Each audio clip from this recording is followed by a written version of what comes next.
Dear Agni Yogis, in the last broadcasting we had emphasized you cannot practice Agni Yoga without following a teacher. What is the inevitable consequence? If you wish not just to praise Agni Yoga, but to actually apply it in everyday life, you have to become a disciple. Nevertheless, there is hardly any Agni Yogi today who regards himself as a disciple. Here in the West, a whole culture is lacking, and we will have to rebuild it. I came to become a disciple of Agni Yoga. What do I have to do?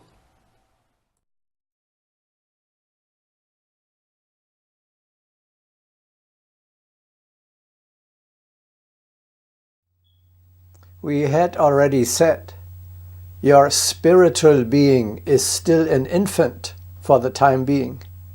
You have to form your soul yourself, otherwise it will remain shapeless. Like a sculptor, like Michelangelo his David from a marble block, you have to create from the unformed raw material of your soul a work of art, your true eternal self.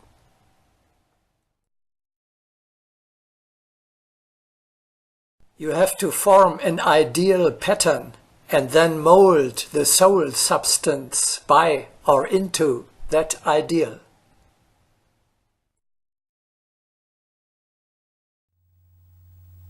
Today we shall be talking about one of the countless identities which you might choose for your higher self.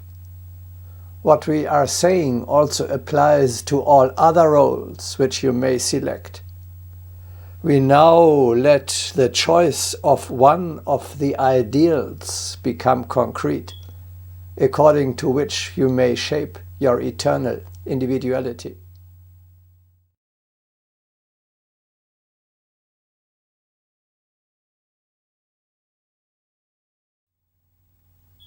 The beginner who ventures to take his first awkward steps on the path of the soul should seek his place preferably on the lower levels. The immortal is first of all a disciple. His path is self-education to mastership. You are well advised to submit to the guidance of an experienced teacher who has climbed such heights that he can help you up. Knowing the foundations of our teaching, it is necessary to prove to be disciples, creating in full co-measurement and immutability. The teacher says, now you yourselves display the effect of my indications.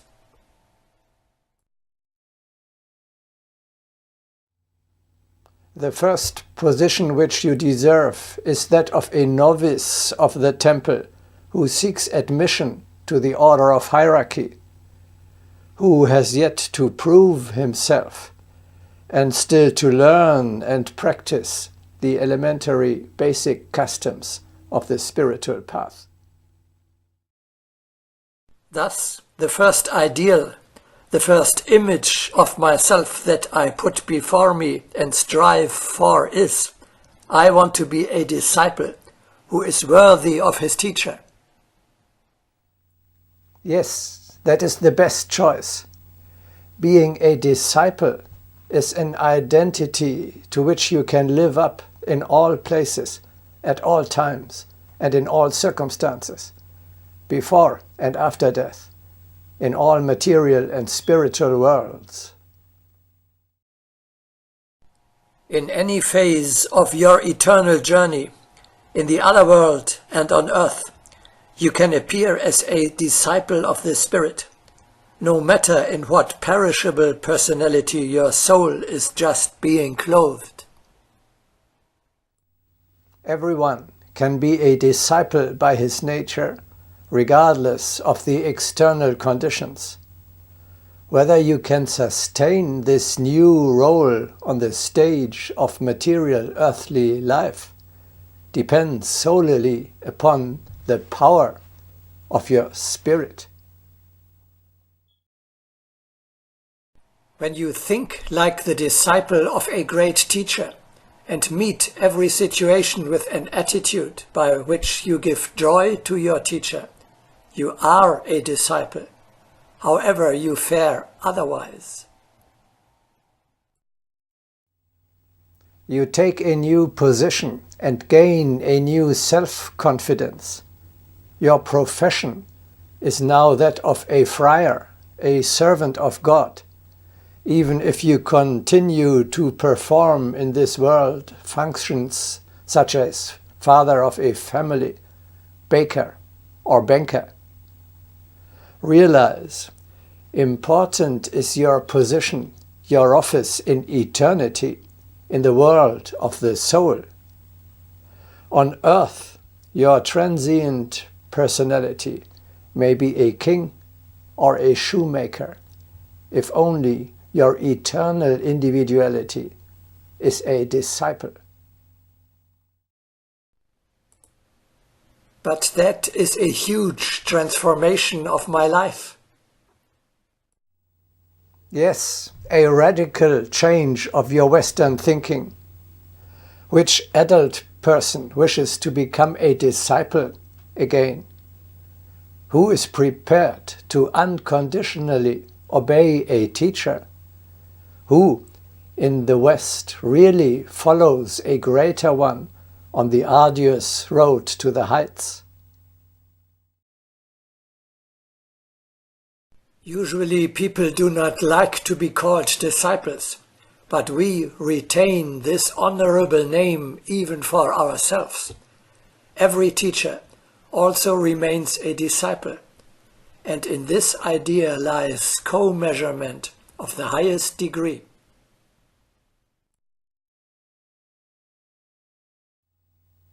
To become a disciple and a co-worker of the brotherhood, this is the highest position accessible to us today. People do not desire to constantly learn, and the venerable title disciple seems shameful to them.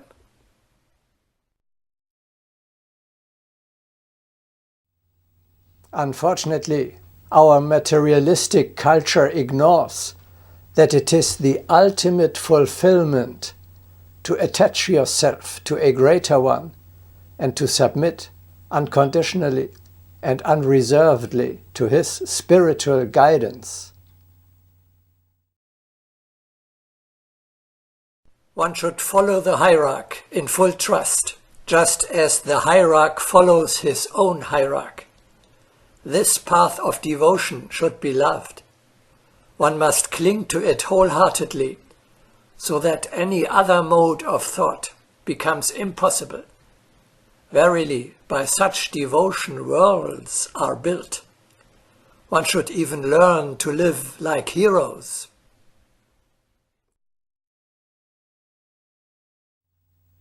Of course, you can only be a disciple if you have a teacher. Who is my teacher?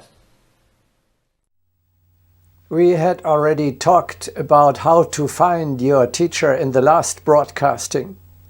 If you do not know his name yet, you may confidently address him as Father. Can we look more closely at the image, the ideal of a disciple?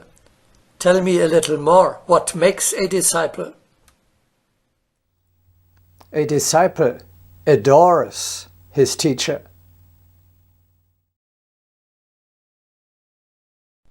The disciple chooses his own teacher. He reveres him as one of the highest beings. He trusts him and brings him his best thoughts.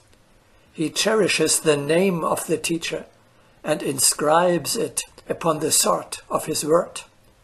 He shows diligence in labor and flexibility in achievement. He welcomes trials as he welcomes the dawn, his hope directed to the unlocking of the next gate.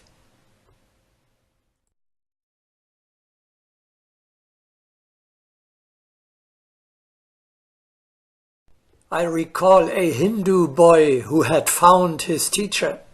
We asked him, "Is it possible that the sun would seem dark to you if you saw it without the teacher?" The boy smiled. The sun would remain as the sun, but in the presence of the teacher, 12 suns would shine to me. The sun of the wisdom of India shines, because on the shore of a river there sits a boy who knows his teacher.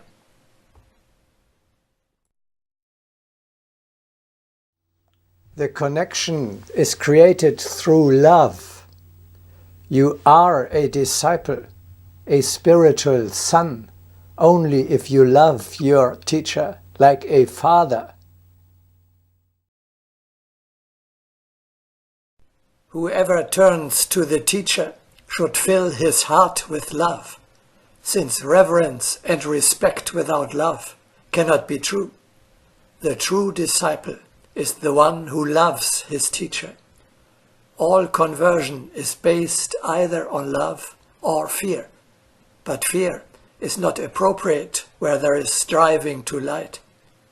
Without the protection of love, one cannot withstand the attacks of the chaotic forces.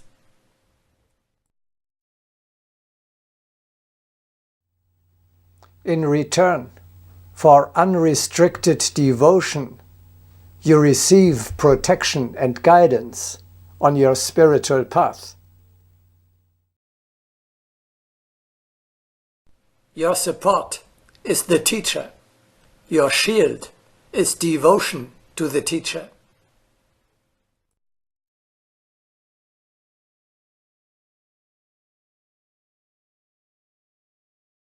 He will err less who follows the silver thread stretched from his heart to the heart of the teacher.